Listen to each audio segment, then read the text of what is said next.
Earlier this year, Judy Stratman was celebrated for working 50 years at WNAX Radio in Yankton.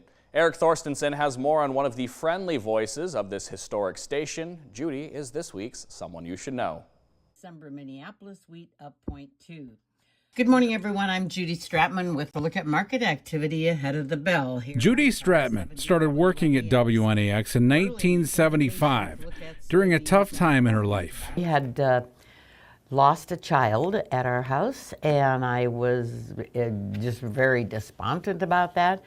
So I kind of went from being an extrovert to an introvert. I didn't want to see anybody. The station's farm director at the time, Gene Williams, was from Judy's hometown of Crofton, Nebraska. When he had his class reunion, he asked one of his classmates, who happened to be my neighbor, how I was doing, and she said she needs to get out of the house. So you might want to just ring my desk. Gene offered her a job as a secretary. Despite being hesitant about it and knowing nothing about radio, Judy took it, and soon she was in front of the mic. Within a year, they were going to put me on the air to do markets, and I went, absolutely not. Early indications look at... She did the markets, and that was the beginning of 35 years of being a farm reporter or associate farm director. And that was an incredible time because I traveled all over. I did 3 to 4 weeks in China and South Korea doing a Nebraska lead study on the poverty of farmers. I was in D.C. at least once or twice a year for the first how many years. I had the opportunity to be in President Clinton's inaugural parade. Her voice became one of the many legendary voices of this 100-plus-year-old radio station. Morning prices on the global index showed corn up 1 1/4. Something she never thought she'd do while growing up on a farm in northeast Nebraska. 1 1/4 higher. Chicago up 1 1/4. And we would get up, and my brother and I'd get up to start milking in the morning, and we always had to listen to WNAX, and we hated it because we wanted to listen to something younger.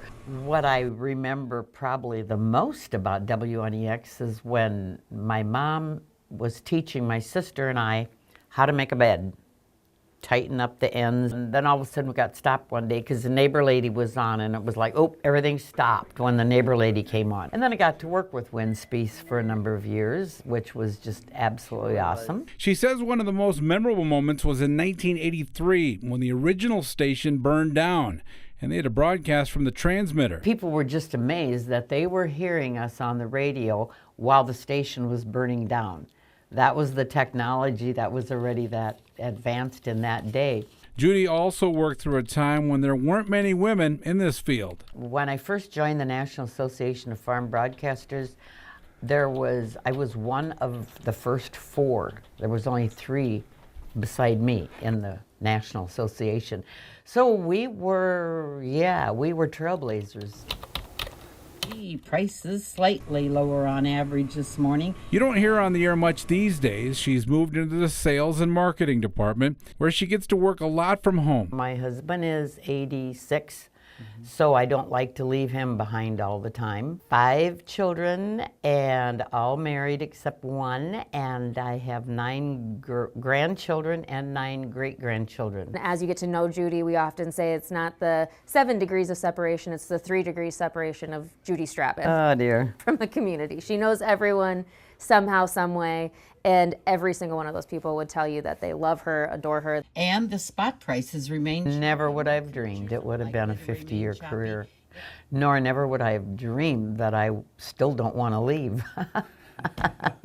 It will not be released today. That's in Yankton. Look ahead of the opening markets. Eric Thorstensen. Here on 570 WNAX. Go to News Now. Good day. I'm Judy Stratman. You can still hear episodes of Judy's Journal on WNAX. She recorded those segments for many years, where she told stories about the rural lifestyle in area communities. Judy also wrote columns which were published in Yankton area newspapers. As always, if there's someone you think we all should know, please email a nomination to news@dakotanewsnow.com.